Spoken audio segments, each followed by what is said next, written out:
years, and in particular since the fire of 2022, Parliament has not been the same. For more than 2 years, the last administration dragged its feet in clearing up and rebuilding our house, whilst in the city of Cape Town, brand new skyscrapers were going up in the same time. When the DA chief whip spoke, he had some negative things to say about the pace at which the Parliament is being rebuilt. And then he made this comment and said that here in Cape Town, skyscrapers, go up very quickly. Now, I think we need to remind the Honourable Chief Whip of the DA that where his party is governing in George, they built a building that collapsed and killed over 30 people, and the Premier of his province has refused to actually appoint a commission of inquiry in George. Our economy is owned by white monopoly capital. Since 1994, the economy was not given back to the owners of the land. It was not given back to who owned the land from the start. And then, Honourable Douglas, the Black Industrialist Program is a program of the African National Congress. And by black, we mean African, coloured, and Indian. And that program is a policy of the ANC which started way back, and it in fact continues today. So let's not come here and make opportunist statements about. The next speaker is the Honourable Michalakis.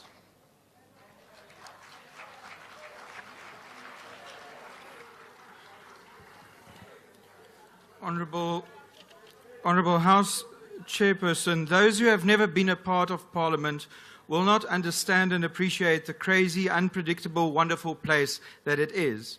A degree of this is necessary and is normal. In my view, it's Parliament's own way of making sure that she retains those who respect her and spits out those who are here for the wrong reasons. A degree of chaos and clever confusion is needed. But there's a difference between parliamentary chaos and parliamentary decay. Over the last 10 or more years, and in particular since the fire of 2022, Parliament has not been the same. For more than 2 years, the last administration dragged its feet in clearing up and rebuilding our house, whilst in the city of Cape Town, brand new skyscrapers were going up in the same time. I regard today, where we have to assemble in a marquee in a parking lot, as a low point for Parliament. It is commendable, Madam Speaker, that you want to have our sittings fully in person after COVID-19, and I support this. But we need a proper and permanent place to have our assemblies, and we need it urgently. For Parliament to remain robust, we need to have in-person contact in every committee possible, and along with that, there is the issue of proper translation services. We must make affordable, effective translation services available in as many of our meetings as possible. And that will require that we have the facilities in place to do so. The money spent on hiring bays for translators could have covered the salaries of an extra few or made sure that we retain those we already have. It is a scarce skill and we need to look after these individuals. It does give me some consolation that the new Deputy Speaker spent a large part of her life advocating for translation services, both into other spoken languages, as well as being a pioneer for sign language interpretation in South Africa. At this point, I wish to thank the staff members in every department of this massive institution who helped with the transition from the 6th Parliament to the 7th. Speaker, the dedication and institutional knowledge that we have here must be retained, and the only way to do this is if we look after the staff who care very deeply for the institution they have spent their professional lives trying to keep together. Apart from that, Madam Speaker, we need to ensure that Parliament becomes a conducive environment in which to work and to welcome visitors with pride. There are countless services and resources that have faded over the years with no explanation as to why the cost bill has not come down. Where are the services and where is the money? They can't both have disappeared.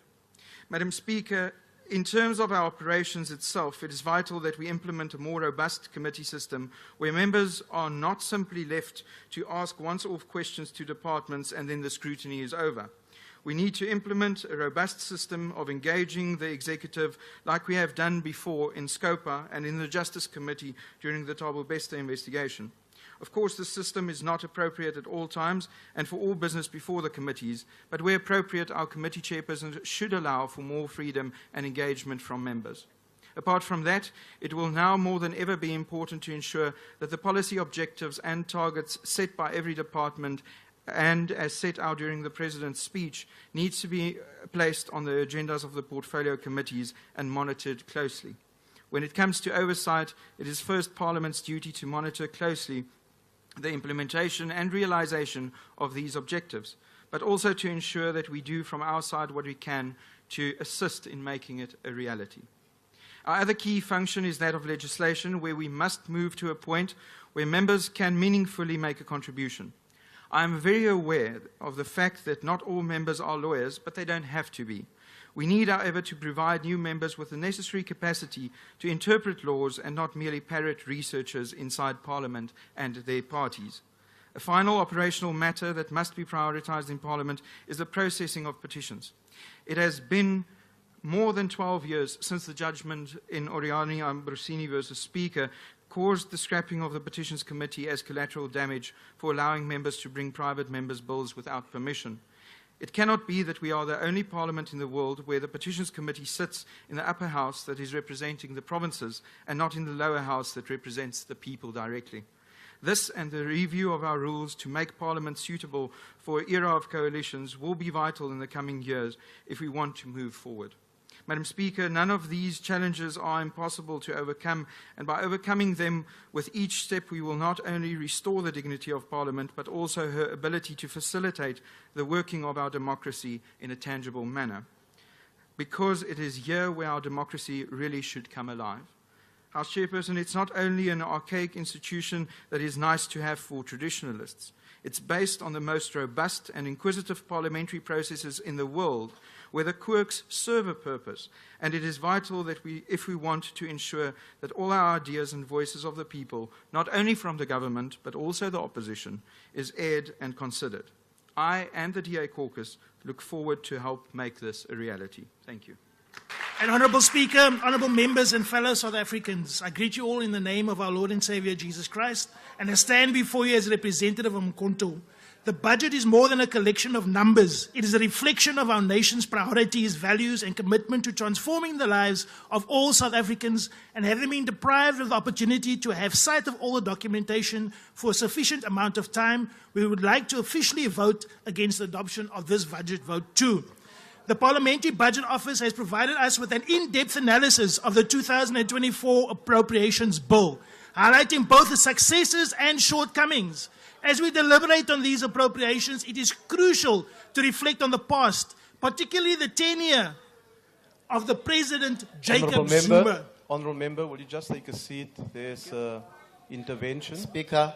Yes, Honourable Member. With due respect, kindly reprimand the members of the GNU not to drown the Speaker on the podium.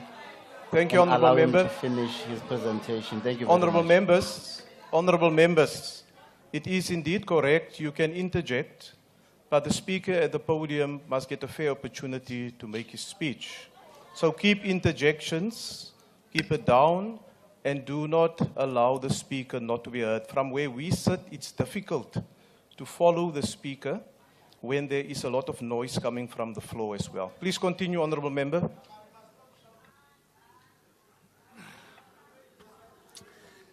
During President Zuma, the rightful president of South Africa's tenure, we saw unprecedented support for black businesses and black industrialists. As he once said, we need to radically transform the economy to include the black majority, which is not included by this ANC and GNU government.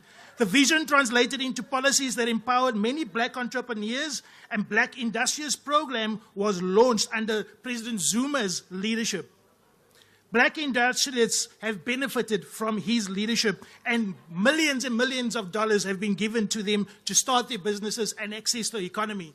Our economy is owned by white monopoly capital. Since 1994, the economy was not given back to the owners of the land. It was not given back to who owned the land from the start.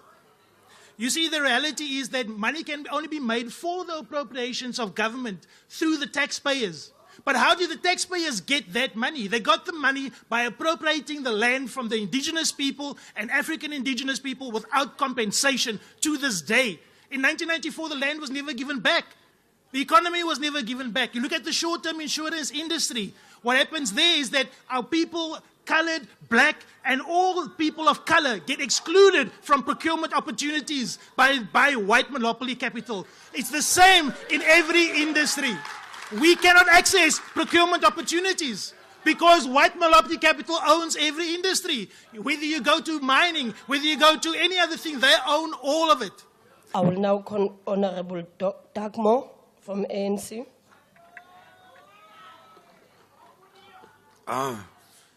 Thank you very much, House Chair.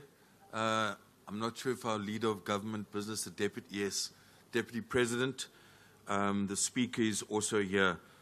Honourable members, I think we are all aware that Chapter 4 of the Constitution outlines very clearly the role of Parliament as that of making laws, ensuring that the executive organs of state account to it, and also maintaining oversight of the national executive, including the implementation of legislation. And when it comes to this House, we as the ANC members and comrades deployed in this House are committed to playing our role in regard to oversight without fear or favour. Now, as the ANC, we support this vote, but I think it's important, House Chair, just to also observe that when the DA Chief Whip spoke, he had some negative things to say about the pace at which the Parliament is being rebuilt.